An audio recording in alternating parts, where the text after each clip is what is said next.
What's up, my Canada friends? It's your host Vaughn, the second guy to ever get married to a Danny's Vito cardboard cutout, and today I want to do something really fun.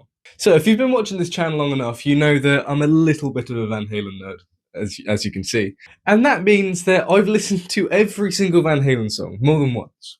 Yes, literally every single Van Halen song. And there are some amazing ones, and there are some absolutely terrible ones.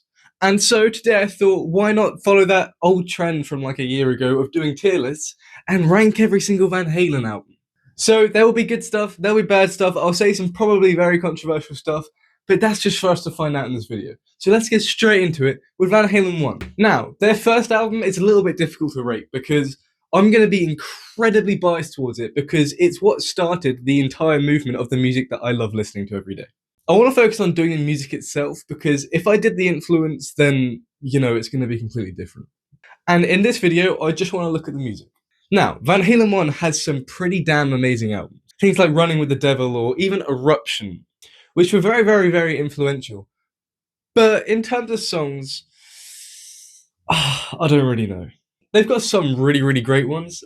My personal favourite being I'm the One. But I feel like the music itself isn't exactly as amazing as the influence. And so for that, I'm going to have to put it in the high B tier. Again, not because it's a crap album, because it is a truly, truly incredible album, as you already know. But I feel like some of the other stuff is just a lot better. So, let's fast forward a year, go to Van Halen 2. Now, this one, I think they recorded in like a week or something like that. It was absolutely like insane. And the music on this, in my opinion, is a lot better. Women in Love, Dance the Night Away, Bottoms Up, like, it's just, there's so many good songs in there. Although there are a couple I'd skip, but I still think it's a really great album. I'd probably put it just above Van Halen 1. Okay, let's go forward another year into Women and Children First. Now, this album, when I first listened to it, I just couldn't stand the album. But the more and more I've listened to the songs, the better it is. I suppose it's like a quiet taste. I've always loved Everybody Wants Some. I think that was the first track on the album. And Romeo Delight I always kind of heard, but I never probably listened to it until a little bit after I started listening to Van Halen. But the more I listen to it, songs like Kid This Be Magic, oh my, if you've not listened to Kid This Be Magic, listen to it. Oh my, it's such a funny song. But then also In a Simple Rhyme is the end. Now, on A Simple Rhyme, at the very, very end, it goes into another song, but it's the last song on the album. I got no clue what went on there. If you know, let me know. But when I think back on this album, there's nothing like truly amazing that I heard about it. Like with a lot of Van Halen albums, like I can probably name all of the songs in order. But with this one, I think I'd probably come up a bit short. And that's not because there aren't good songs in there. It's just some of them tend to be a little bit forgettable. So for that, I'm gonna have to put it in a low C tier. Again, it's not a crap album. Like most of Van Halen albums aren't crap. But that one, it's like, it's neither here nor there. Oh god, I'm doing that. Oh my god. Okay, let's go on forward another year and get to Fair Warning. Now this album, a lot of people say like, oh, it's the darker album. It's like the one where Van Halen really went like evil. But you know what? When I think back in this album, there's nothing like this. I don't feel as though it's as dark as people say it is. Like Mean Street, that it's a very rhythmic and like the riff of Mean Street in the verses is just absolutely amazing, and the intro. But I prefer the rest of the song. So This Is Love. So This Is Love is a really great one. Oh, Dirty Movies. I don't know how I feel about it because like whenever I listen to it, it's a vibe. But whenever I think about it without listening to it, it's not a vibe. Unchained. That's a very, very famous one. That's got a killer freaking riff in that. Like in the verses. Amazing. One of the first Van Halen songs actually learned. And also, One Foot Out the Door is, I think it's the last one. Correct me if I'm wrong. That song, it feels like it was a demo. It didn't feel like a real song. It just felt a bit bleh. So that's probably going to drag it back a bit. But that instrumental, Sunday Afternoon in the Park, that's a vibe. I wouldn't listen to it often, but it is cool to listen to. Like if you haven't, go listen to it. I'm probably going to say that a lot in this video. So where do I put it? It's got amazing riffs in it, and it's got really great songs in it. But I feel like something's stopping me from putting it in like A. I'm going to put it top of B tier because that seems like that's That makes sense in my head. I'm probably getting completely different things to what you guys think. Let me know down below what you think. You can argue with me and fight me as much as you want. If I could put everything in it, I probably would. But I'm focusing on the music today. So let's go forward another year and get to Dive It Down. Now, Dive It Down is such a hated album. Like the amount of people are like, oh, it's not real Van Halen. All they do is covers and like crap songs in this. It's one of my favorite Van Halen records, just because I just like dancing in the street has got to be just the actual like just the music underneath the vocals in that. Oh my god, it's a cover of that lady's song. I can't remember her name. That's her name. But oh, it's like just that boom bam bam bam bam bam bam bam bam. Oh my, I could listen to that all day, genuinely. Like, so I'm gonna be very very biased with it. It's like Pretty Woman. It's a really great cover, and I play that in a couple of my bands. I feel like I only like Pretty Woman because I like Roy Orbison. The video for Pretty Woman, oh my god, it's crazy. I'm gonna be really biased because I love it, but everyone hates it. Like Hang 'Em High was also it's Hang 'Em High isn't a well-known Van Halen song, and the riff in it is literally two notes. It's B A and then A A. But it's really difficult. But it's so much fun, and I just love that era of Van Halen. Like if I ever watch a Van Halen show, it will almost always be from like '83 or pre 1984, and I just love the album. I Okay, you're gonna hate me for this, but it's gonna have to go in A tier. It's such a great album. Oh my god, listen to Dive It Down right now. You won't regret it. Oh, I forgot. Little guitars. The riff of little guitars. Little guitars. Sorry, my freaking English is not working. It's so good. I love that song so much. Don't get me wrong, Dive It Down is not like a Van Halen album. They don't sound like what when you think of Van Halen, what they sound like. It doesn't sound like that. Like Happy Trails is the final track in that, and it's just the four of them singing like some sort of what sounds like a jingle. But I find it really funny. And if I'm ever trying to introduce Van Halen to someone, I will always play them "Big Bad Bill" is Sweet William Now. If you haven't heard that, it's literally like imagine a 1920s clarinet song. It's like Alex and Eddie's their dad was the clarinet player in that. His name was Jan, or however you pronounce it. And it's not Van Halen at all. But I just still love it. It's just really quirky. Anyway, I'm very much rambling on about Dive It Down. Let's get on to the final Van Halen album of the David Lee Roth era, 1984, which was 2 years after, so a little bit of a break. Now, I'm talking very quickly, but that's just because I'm excited. But 1984, obviously the band, like, they just kind of hated each other at this point. But the music in this is so incredible. I think it's the, like, most popular Van Halen song, ignoring 5150. And Jump, you don't even need to know Van Halen to know the song Jump. It's an incredible, incredible song.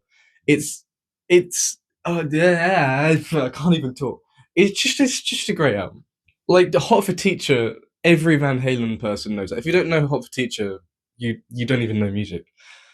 Most guitarists even know Hot for Teacher, even if you're not a Van Halen nerd. Drop Dead Legs, that's such a groovy song. Like that's one of the songs I'll genuinely show someone just to show them how cool Van Halen is. House of Pain, the riffs of House of Pain are so cool. The vocals not great, but that's David Lee Roth. Like just the riff, the just it's just really cool. I'm such a nerd. Oh my god. Girl Gone Bad is also just it's such a vibe. Girl Gone Bad. Oh,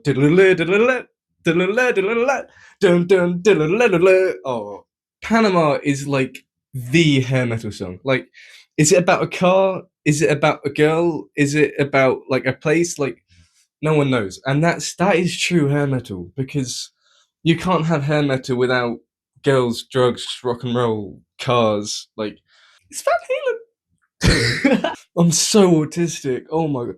But I think we both know where this is going. The track "Oh Wait," I think I'll probably mention every single song on this album.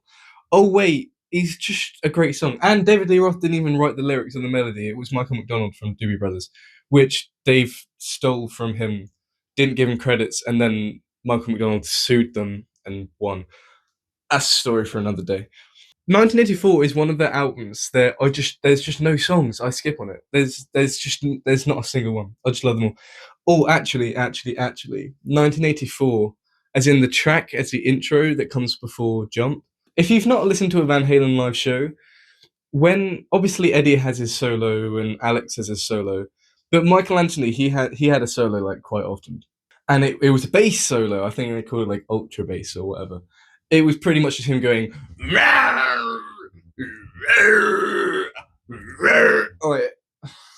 Oh, and Michael Anthony would love it. He'd like sprint around the stage and like flop on the floor. And it's really fun to watch, but I wouldn't consider it music because it's just that I'd skip. But that's just like an intro track that's like a minute or something. Ignoring 1984, I think the rest of the songs it is an S. It's got to be an S. There's probably no one watching this video who would be able to argue that it's not an S album because it's just an amazing album. You can tell how much I love an album just by how much I'm rambling on about it.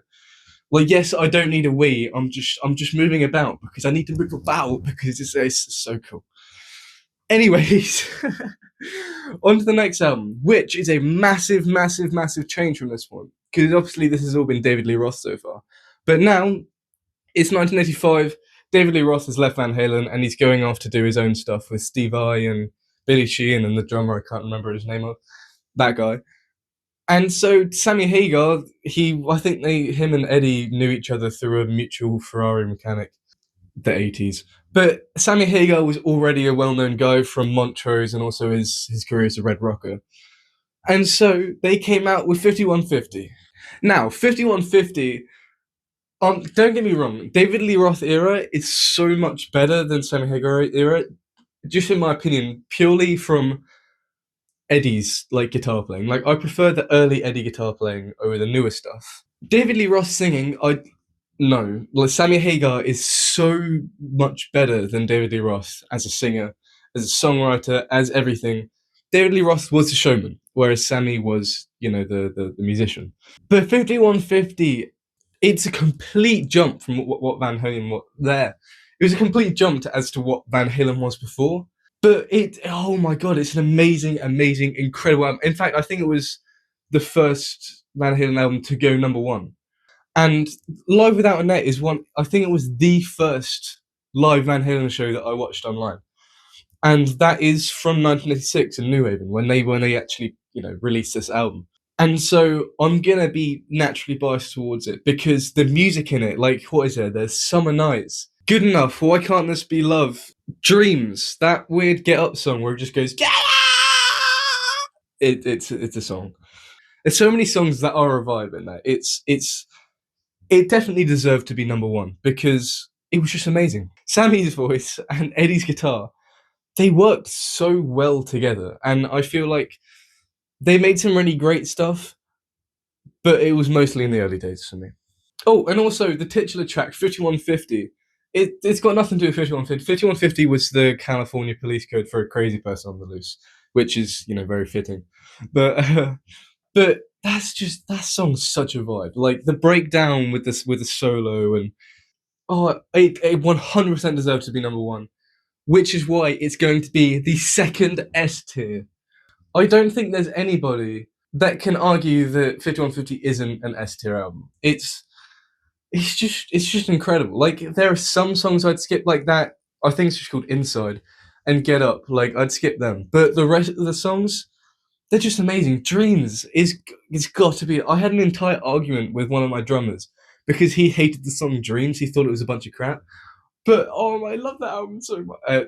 Anyways, I'm gonna that yeah. So 100% S tier. Again, I'm just rambling about it again. So stop me and let's go into the next one, which came out in 1988. OU 812. Now, I think I heard him say he got the idea for this album, like the actual name for the album, off the side of some sort of delivery truck.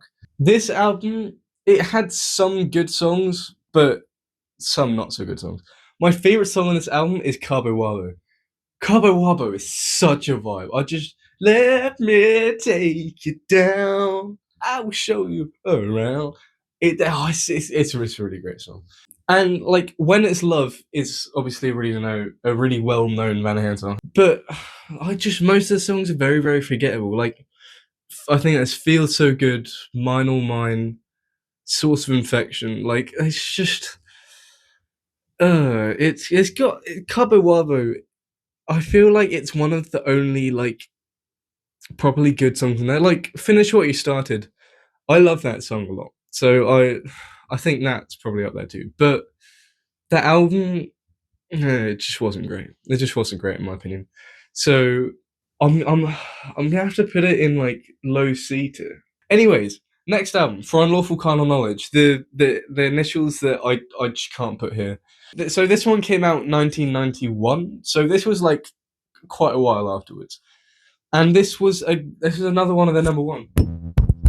This mic doesn't want me rating this album, but this was also one of their number ones. So I think it was 5150, OU 812, and then this one. I'm sorry, I don't like this album particularly much. Top of the World, I really love that song. It's standing on top of the world. I That's just such like a feel good song. You know, if I'm sad, I can listen to that song and I'm just not gonna be sad anymore. Things like Pancake, Judgment Day, like all the good ones. Like the sound, the tone that Eddie had was so fat and beefy and yummy in that album. I just it was a really great album. Like, but there are some songs that just spoil it all, you know, which is why I don't think it's a great album. Like Run Around was also a really good song, but what is it? There's like Spanx, Man on a Mission, like all the in and out, like not the well known ones. I feel like it's just a bit bleh. And obviously, in the old Van Halen, like in all of the previous albums, Eddie's had his like instrumental to do. So he's had like Eruption, then he had Spanish Fly, then he had Cathedral, and he's had all of his like it a part of the record that's just him, right? And in this one, it was 316, 316, whatever you want to call it. It's good. If you listen to the Live Without a Net Eruption thing, the like 12 minutes one that we probably all listen to, the start of it, the down, down, down, down. That's 316. It's good when he played it live, but when it's on the record, it's just really repetitive, and I feel like it was just a time filler because it just wasn't great. Two songs I do want to talk about though: "The Dream Is Over" and "Right Now." They're really yummy songs. They give me more vibes of like 5150, but it's more chill. As in the album 5150, but it's more chill. And like they've got really great messages. Like Right Now, it's just I it's a really great song. And that's why I'm probably biased because I started off on piano and it's got a good piano intro. And the guitar solo in Right Now, it was just it's such a great guitar solo. I'm actually like talking myself into the album, and then I'm talking myself out of the album, and then into and out to. But this is really difficult. Making this video, I never thought it would be this difficult to do a thingy. I'm gonna put AU812 into D, and then I'm gonna put For Unlawful Carnal Knowledge into C, because like it's a lot better than OU812, but it's still not like an amazing album. So anyway, let's fast forward to the last Sammy Hagar album ever. 1995, that was a year before Sammy Hagar was fired, on Father's Day in 1996.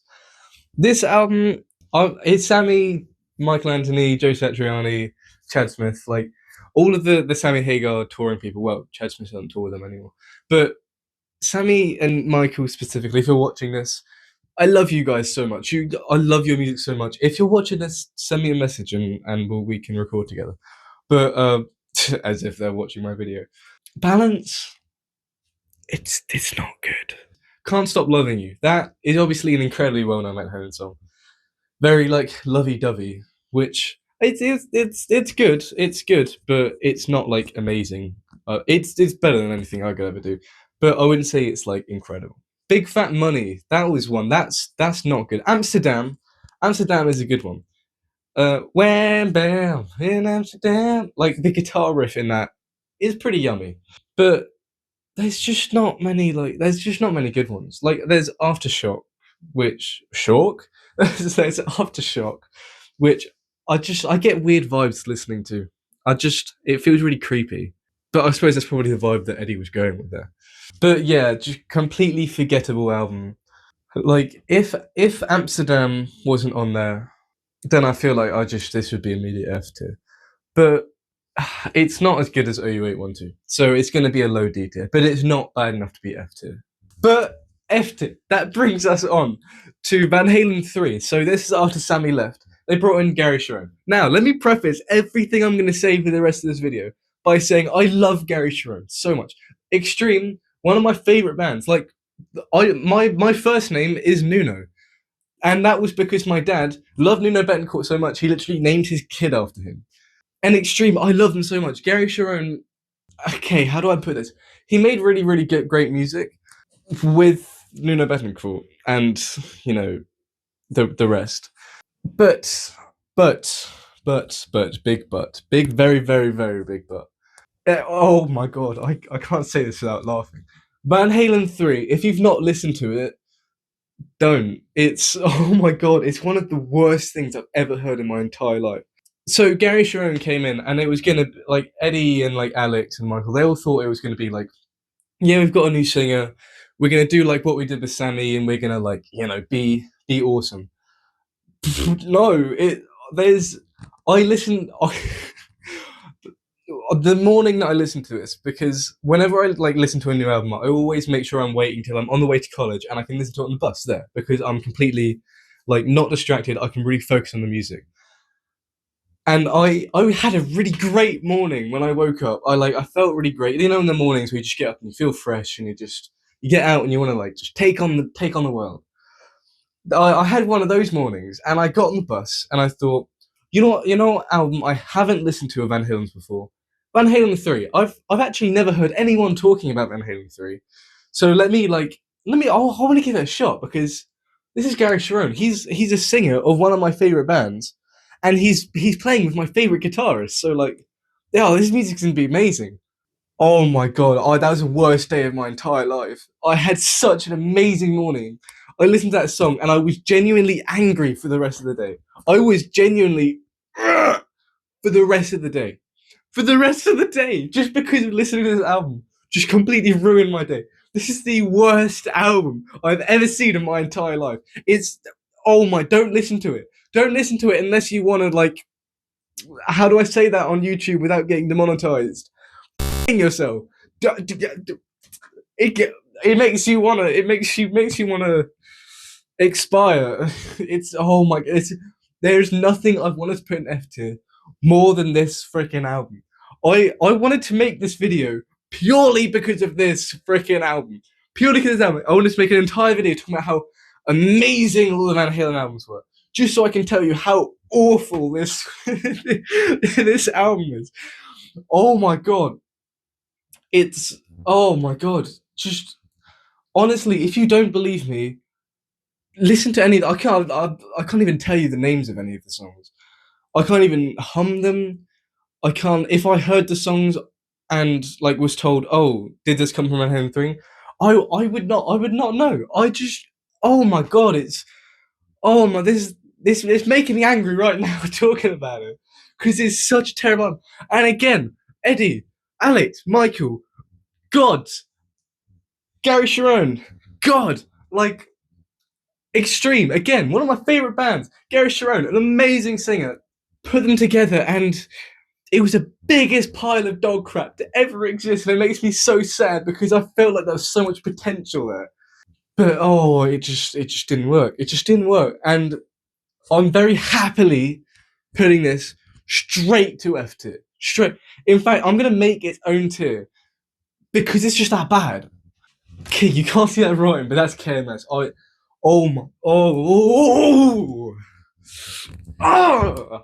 You know that album's bad if you got a physical response to it. Anyways, we better move on because I'm getting angsty, bro. Please don't unsubscribe. I'm not usually this weird. It's just the album that's doing this to me. I've got a headache. This is giving me a headache. Anyways, different kind of truth. Alright, 2012. It's Van Halen has completely ended. There is no more Gary Sharon. There's no more Sammy Hagar. There's no more David Lee Roth.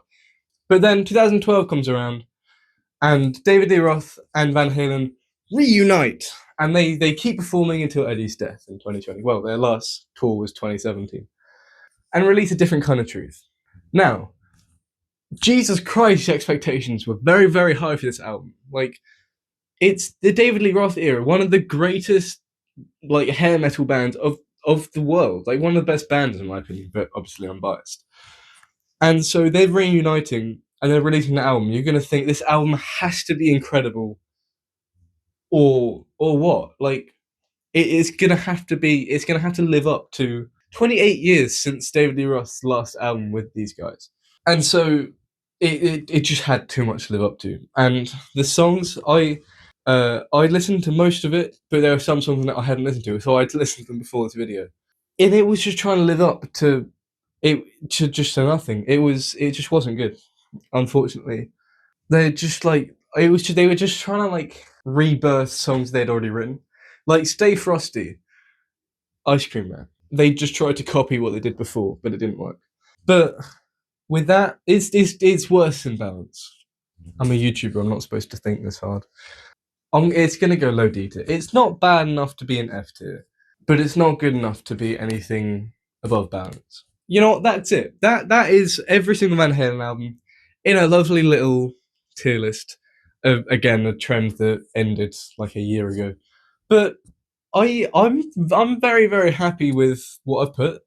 I think it's a good reflection of Van Halen in my eyes. Obviously, you're going to have completely different opinions. This is the personal thing. But if you have got different opinions, let me know down below. Do you like what I've put? Do you hate what I've put? Do you want to fight me? Like, but anyways, let me know down in the comments down below. And yeah, like, subscribe, join the Patreon, and I'll see you beautiful people in the next one. So, ta-da, cheerio. I've got a Danny DeVito cardboard cutout to go make breakfast for. So, I'll see you in the next one. Bye-bye. Bah! Cool transition to end.